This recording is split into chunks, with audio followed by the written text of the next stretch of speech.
In an ideal world, the political should be redundant from this term, because ecology can only be political. Science produces knowledge, but the way this knowledge is put into praxis is always and can only be a political question.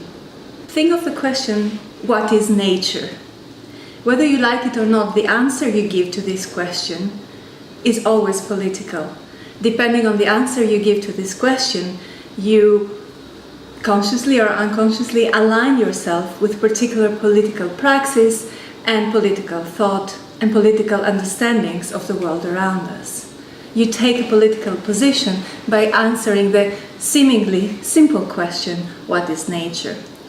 For example, if you start thinking about answering this question and start thinking, oh, to me nature is this higher moral ecological order, it is something to be protected at any cost, it is something to be cherished, something to look up to, then you are aligning yourself with a political thought and praxis that is linked to deep ecology.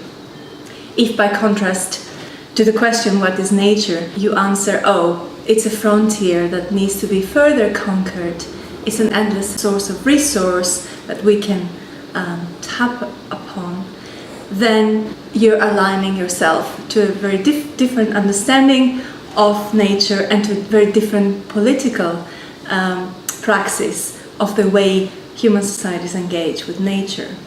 So any question related to ecology is and can only be political. The term natural disasters has now permeated everyday language. We hear about it every week in the media, we read about it in academic and grey literature. The fact that the term natural disasters has entered our everyday language is actually now shaping the way we understand of disasters as the acts of nature. Disasters are called natural as if nature were the executor and not the victim of this act. And I'm quoting here Eduardo Galeano. However, a political ecology framework takes this a step further. For a political ecology framework, natural disasters are always the result of a socio-economic production of nature and of the way we manage the relationships between society and the environment. When a natural disaster occurs, it creates a kind of shock, and it's a shock to our imaginary, to the imaginary of Western societies, that we can expand ad infinitum the production and consumption of resources. The commons, as a way of administering the nature-society relation and as a way of managing resources allocation, carries a very heavy intellectual and political baggage. The commons have been vilified as a tragedy when used for managing natural resources by the seminal work of Harding in 1968. The commons has also been depicted as an alternative way of coping with resource management in the work of Elinor Ostrom. And more recently, the commons has been glorified as an emerging new alternative way of managing resource allocation. However, the idea and practice of the commons as a way of managing resources is neither good or bad per se. It's neither better or worse than, say, a private management of resources or a public management of resources per se. So focusing on the model within which we manage resources actually takes the discussion and the focus away from where the real problem is. The problem of resources is not one of management. The problem lies with a particular social imaginary of the Western world, which sees as the aim of the society and the economy as being the continuous and endless resource exploitation and the continuous and endless increase of production and consumption. So focusing on a model for managing resources actually takes away attention from where the real problem lies. Of course, the commons is a tragedy when it operates within a capitalist production logic that sees as the sole aim of the society and of the economy the continuous expansion of production and consumption. A private or public management of resources under the same capitalist logic is also a tragedy, as we see around us. So the question is not one of management, the question is one of creating a new set of social imaginaries that depict the role and aim of our society as something different to the continuous production and consumption. Urban political ecology. Why urban? What is so special or unique about cities that we should offer them a particular special place within the political ecology agenda? Apart from the obvious fact that more than half the world's population lives in cities, there are a number of less obvious but equally important reasons to focus on the urban within a political ecology framework. So urban political ecology advocates that we cannot understand or address urban problems without understanding and addressing environmental problems and vice versa. For example, think of Las Vegas, a strip of land in the middle of the desert that has been developed as a high-density urban settlement. A strip of land in the middle of the desert with countless number of swimming pools, with neon lights flickering 24 hours a day and night, with jackpot machines running around, rolling away 24 hours a day.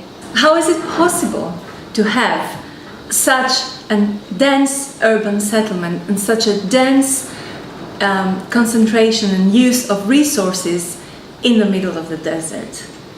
It seems impossible. But now if you travel a few hundred miles further and you visit the Hoover Dam, then it all comes together. Then you see how the massive transmutation of that landscape, where the dam is now located, is actually the premise upon which Las Vegas can exist as this dense concentration of resources and human beings in the middle of the desert.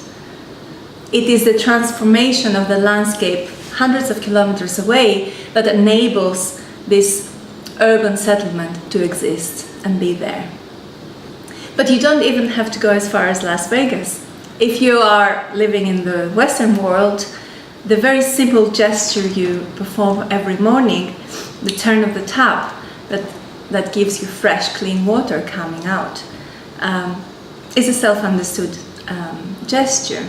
However, in order for that to function the way it does every morning in your own home, a very intricate set of networks of technology, of human labor, of resources has to be in place underneath and outside your city, underneath your home, through your neighborhood, outside the city, that will take this water all the way from the source, through a reservoir, through a chemical treatment plant, and into your everyday life.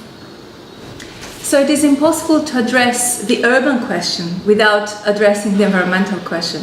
It is impossible to understand cities without looking underneath and outside cities to all the intricate networks of technology, human labor, capital investment, and natural resources that bring the urban together and make it function the way it does, relatively smoothly most of the time. Indeed, Jacobs, in her 1960s work, depicts that urban environments are as natural as beds of oysters or colonies of ants. And David Harvey claims that there is nothing unnatural about New York. And if you think about it, everything that we see around us in cities is nature transformed, commodified, with the input of human labor, technology and capital investment. All the bricks that make up a building is fired earth with human labor, technology and capital investment. The same with the steel framework for a skyscraper, the pavements we walk upon every day. It's all nature, and yet it isn't, because it is nature that has been transformed and produced through human labor, technology and capital investment. But on the other hand of this spectrum, there is nothing entirely natural about a park, for example. If you think of any single urban park that comes to your mind, in order to first of all produce this as urban nature, and in order to maintain the park looking natural, it takes a daily input of human labor and capital and resources, simply to make it look natural and park-like. So taking its cue from work from Neil Smith, Lefebvre earlier, David Harvey, an urban political ecology framework tries to move away from this dualism between nature and the city. The whole history of planning, ideas and praxis is a history of ideas that try to reconceptualize and to retweak the relationship between cities and nature. So the key question the urban political framework asks is, how does the city and nature relationship evolve in human history? What are the power relations involved in the reconceptualization of this relationship between nature and city during each particular historical period? Who decides at every given historical moment and every given geographical location, who decides what constitutes a good urban environment and what not? And who wins and who loses out of these decisions? But the way this knowledge is put into praxis is always and can only be a political question. Think of the question, what is nature? Whether you like it or not, the answer you give to this question is always political. Take a political position by answering the seemingly simple question, what is nature? For example, if you start thinking about answering this question and start thinking, oh, to me, nature is this high.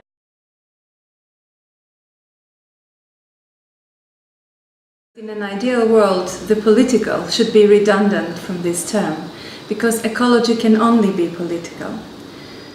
Science produces knowledge, higher moral, ecological order.